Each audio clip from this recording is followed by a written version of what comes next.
This is the story of the mirror in room 4044. I always thought the city's ghosts were just in the stories. I was a struggling artist, a photographer, and my biggest fear was missing rent, not some spectral roommate. When I found the ad for a cheap studio apartment on the edge of town, the price was too good to pass up. It was an old brick building, the kind with creaky floorboards and a smell of dust and forgotten lives.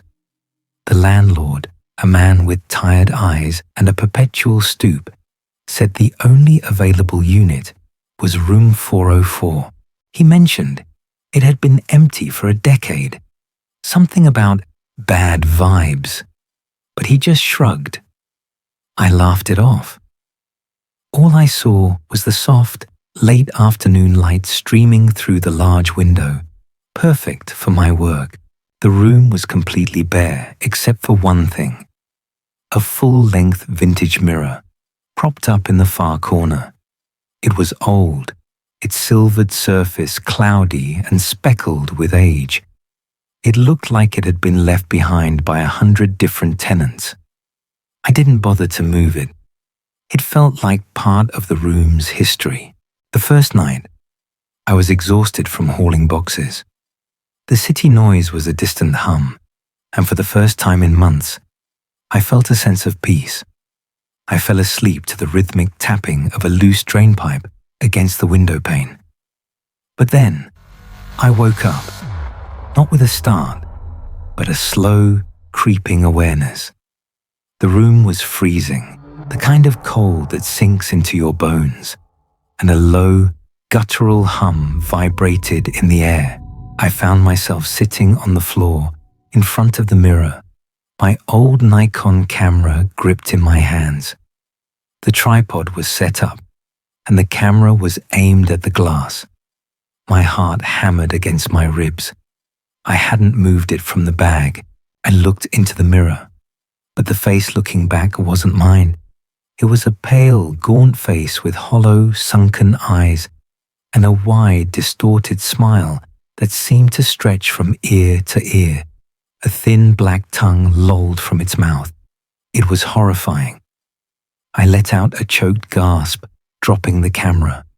It clattered on the floor, the sound echoing in the silent room. I scrambled back to my bed, pulling the covers over my head, telling myself it was a dream, a weird, stress-induced hallucination from the move. The next night, it happened again. The same icy chill, the same waking up on the floor. This time, the reflection was clearer. The face wasn't smiling, it was weeping. Thick black tears, like ink, streamed from those empty eyes, leaving dark trails on its pasty cheeks. I could see the camera's lens reflecting in its eyes. I was taking its picture. I don't know why, but I felt an instinct to help it. I reached out a hand. My reflection moved too, but its hand was long, thin, and tipped with needle-sharp claws. My hand felt numb. The dread became my new roommate. Every night, the ritual repeated. The cold, the hum, the trance-like pull to the mirror. The face evolved. It went from gaunt to furious, its teeth sharpening into points. It would scream, a sound that only I could hear, a sound that rattled my teeth and made my stomach churn. I started leaving my camera out, pointed away from the mirror, but I would wake up to find it turned, aimed directly at the glass. Each morning, the last picture on the memory card was a shot of the mirror, but the reflection was always a new, more monstrous version of the face, a different expression of pain, a different contortion of rage. I couldn't live like this. The lack of sleep, the constant fear, the feeling of being watched. One evening, after the sun had set and the room was a pit of inky shadows, I decided to end it. I grabbed an old, thick black sheet and marched over to the mirror. I could feel a cold presence in the room, watching me. The reflection on the glass seemed to ripple and writhe, as if protesting.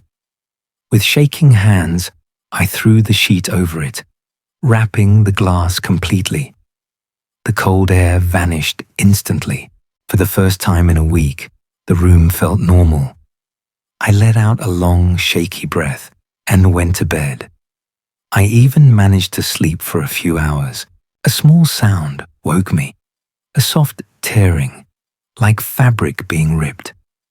I sat up in bed. The sheet I had used to cover the mirror was shredded, hanging in strips from the top of the frame. And there it was, the face. It was in the mirror, but it wasn't just a reflection anymore. It was in the glass itself, pressing against it as if trying to break through. Its mouth was a gaping maw, and I could see the razor teeth. A raspy whisper filled the silence, a sound that felt like sand on my eardrums. "You captured the moment, Alex. Now you can never forget." Panic seized me. I grabbed my keys, my wallet, anything I could find. I didn't even bother to pack. I just had to get out. As I sprinted for the door, I fumbled with the lock. I could hear a wet, dragging sound from behind me, like a body being pulled across the floor. I yanked the door open and didn't look back. But as I stumbled out into the hallway, I saw my camera hanging on the doorknob, my old Nikon. The screen was on, displaying the last picture it had taken.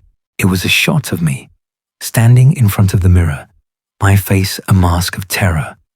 And right behind me, a spectral figure with hollow eyes and a distorted grin, its mouth open in a horrifying, silent laugh. Its face was pressed so close to my back, I could almost feel its breath on my skin. I never looked back. I just ran. And now, every time I look into a mirror, I see it. Just for a second, a flicker of a face behind my shoulder, and I hear that low, guttural hum. I know it's still out there. It's still looking for me. And it's still waiting. This is the story of the lullaby of the wind. My name is Liam, and I've always been different. Not in a special way, not a hero or anything like that. Just different. Since I was a child, I could hear things other people couldn't. Faint whispers carried on the wind, a mournful hum from beneath the ground, like the earth itself was sighing. My mom, a kind and practical woman, always told me to ignore it. "That's just the lullaby of the wind," she'd say, patting my head. "It's a song for the quiet places, not for us." I wanted to believe her, but I knew the truth was far more unsettling. The sounds were never just random whispers. They were voices, sometimes calling my name, sometimes laughing, and sometimes just crying. Our little town was nestled in a valley, surrounded by rolling hills and dense woods. It was the kind of place where everyone knew everyone, and everyone knew everyone's business. But there was one place nobody went, the old well at the edge of the woods. It had been sealed for as long as anyone could remember, a rusted iron grate covering the top. The town law said it was where people threw their problems, dead livestock, trash, things they wanted to forget. But I heard other things from it. Every time I got close, I would hear a chorus of whispers, a haunting nursery rhyme that seemed to be sung by many small, young voices. It was eerie, but also strangely compelling. They always sang the same thing. "Come play with us, Liam. We're so cold. We need a friend." One evening, a thick fog rolled in, blanketing the town in an eerie white silence. It muffled the sounds of the street, the barking dogs, and the distant traffic.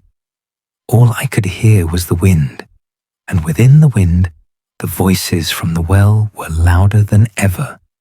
They were no longer whispers. They were a clear, sorrowful song, begging for me to come. The urgency in their tone was new, a desperate plea that pulled at my heart. I tried to stay put, to listen to my mother's warnings, but the pull was too strong. It felt like I was being called home. Even though I knew the well was anything but that, I put on my jacket and slipped out of the house. The fog was so thick, I could barely see my own hand in front of my face. The world was nothing but a hazy grey, and the air was heavy with the smell of damp earth and decay. I let the song guide me. It was like a siren's call, growing louder with every step I took. The voices promised warmth and friendship, a place where I would finally belong. They spoke of games and secrets, of things only they and I could know. They called me their chosen one, the one person who could truly hear them. It was a terrifying thought, but also a comforting one. I'd spent my whole life feeling like an outsider, and maybe, just maybe, this was where I was meant to be.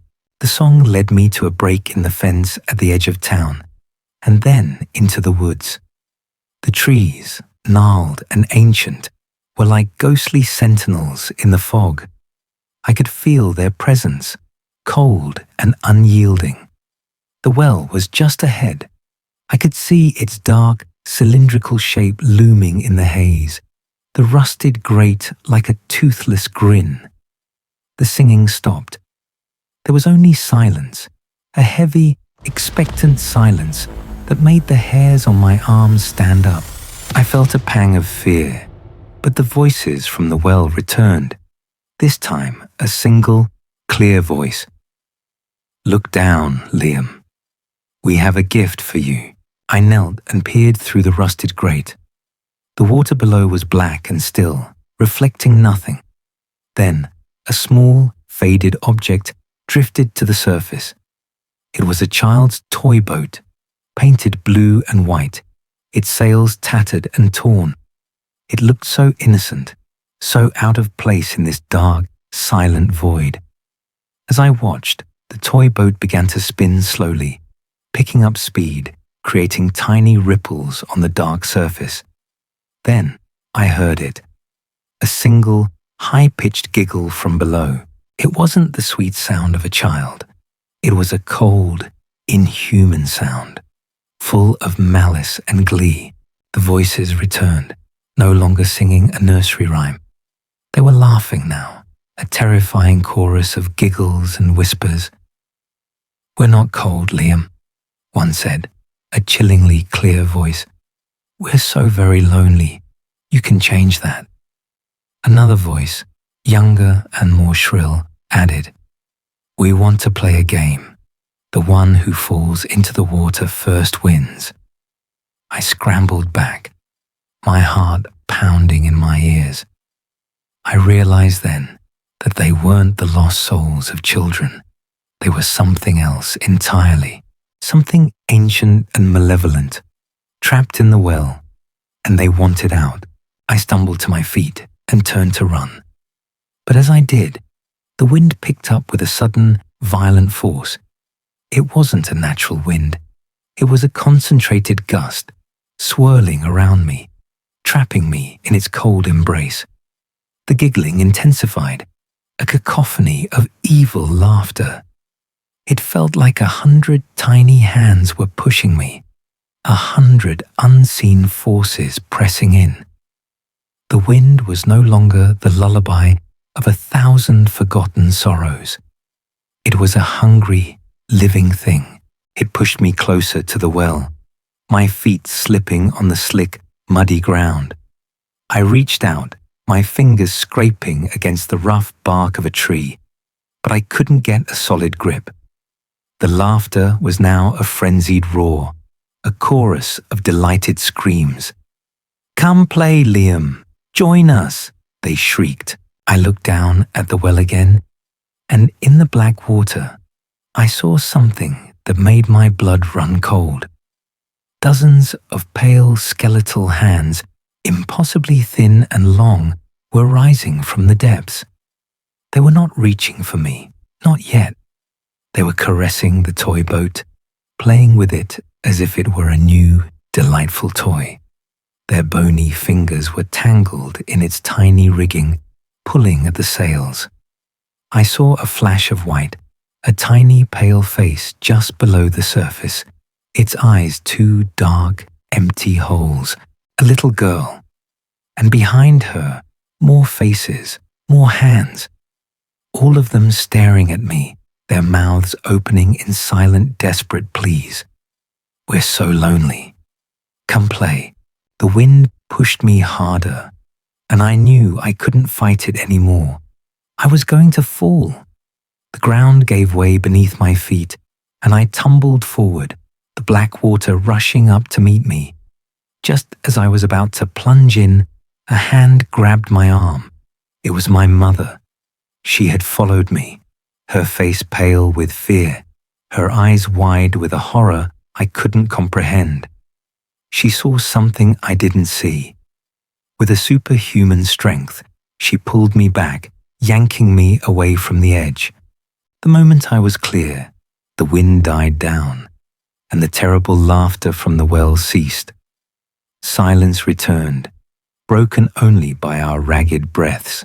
My mother never asked me what I was doing there. She just led me back home, holding my hand so tightly it was almost painful. The next morning, I went back. The well was sealed, the toy boat gone, and there was a new, freshly painted sign on the fence. Danger. Do not enter. The townspeople say it's to keep kids from falling in. But I know the truth. They put that sign up to keep me out. And I still hear the whispers on the wind, a faint melody that is just for me, a lullaby that will never let me go. I know that someday a new lullaby will start, and I won't be able to resist it. Jai la kao chuyen koi kung, vet seo tran lung, juok viet, thou yeu kao kua ban, voa jodai tu, fam so, setan son tu. Story 3, full text. This is the story of the scar on the back. My final year of medical school was a blur of caffeine and cadavers. The hours were brutal, the pressure immense, and the only thing keeping me going was the thought of graduation. I was in the anatomy lab, preparing for my final exam, dissecting an unidentified cadaver. It was a routine task, but as I was working on the back, I noticed something strange.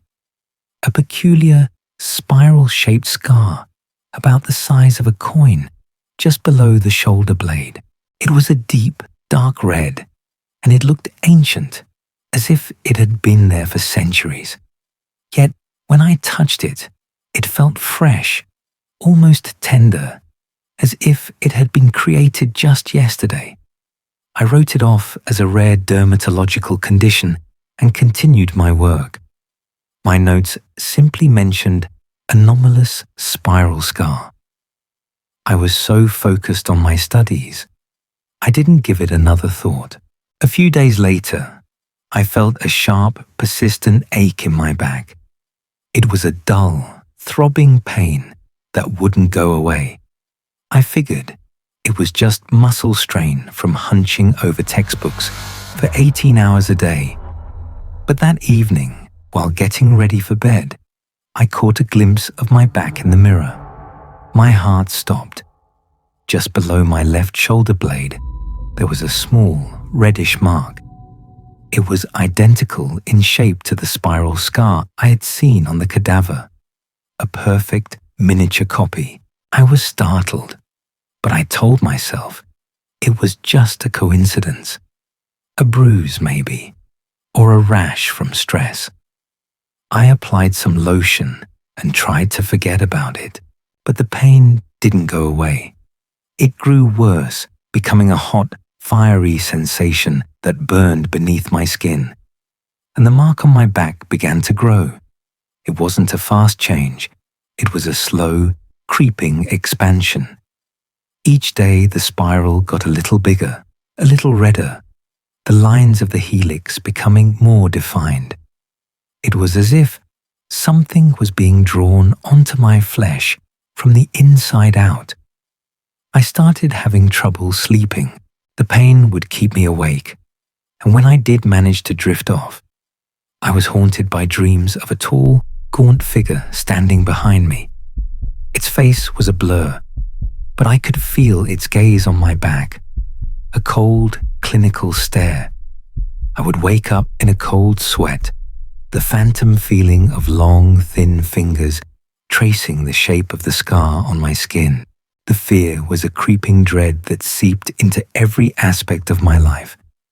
I couldn't focus on my studies, couldn't eat. I avoided mirrors. But the pain was a constant reminder. The scar was now the size of a teacup, a pulsing, angry red blotch on my skin. I tried to cover it with bandages, but the pain was too intense, and I felt a strange compulsion to look at it, to track its progress. One night, I couldn't take it anymore. The pain was excruciating, and the hallucinations were becoming more vivid. I looked into the mirror, and in the reflection, I saw the gaunt figure standing behind me. It was there, just for a moment, a silhouette of a man with unnaturally long limbs, reaching out to touch my back. I screamed, stumbling backward, but the figure was gone. All that remained was my own terrified reflection. The fever set in soon after. I was drenched in sweat, shivering, my back on fire.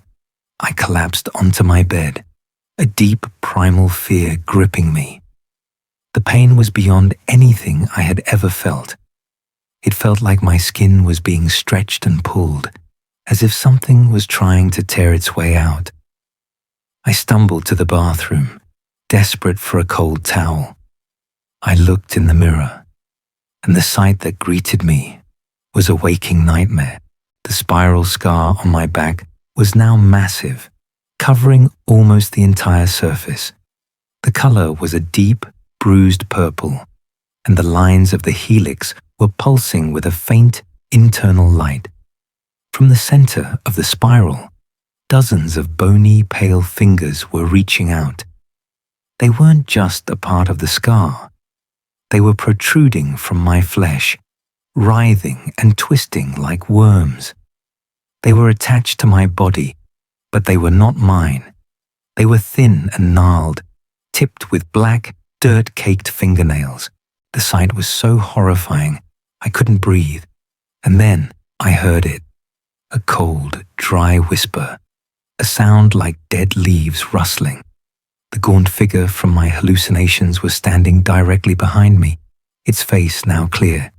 It was a man, his skin stretched taut over his skull, his eyes a cold, glassy grey. His lips were barely moving, but the whisper echoed in my mind. Give it back to me. My scar.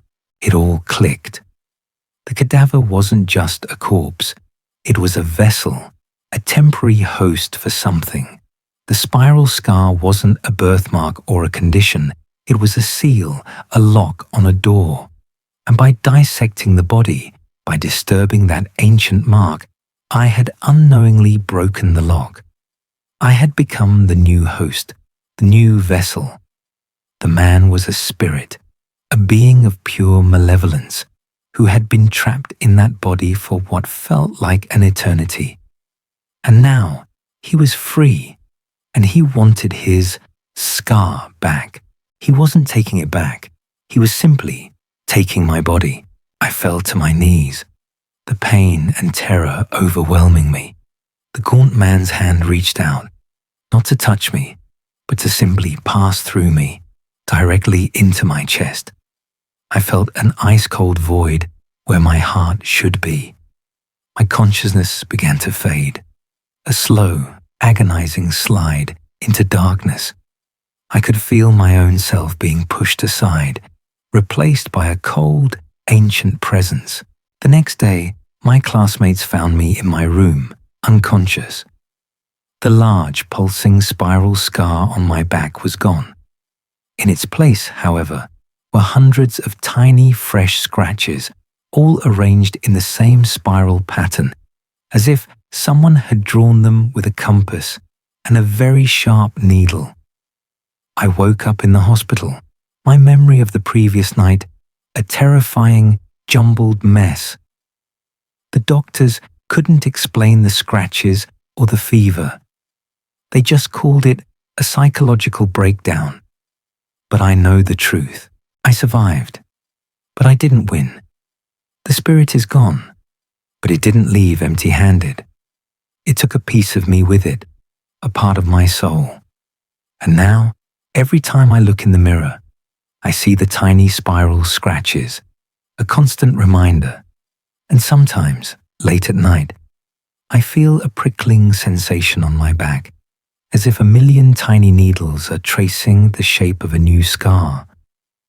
I know the spirit is still out there, somewhere, and it's looking for a new vessel. And I know one day it will find one.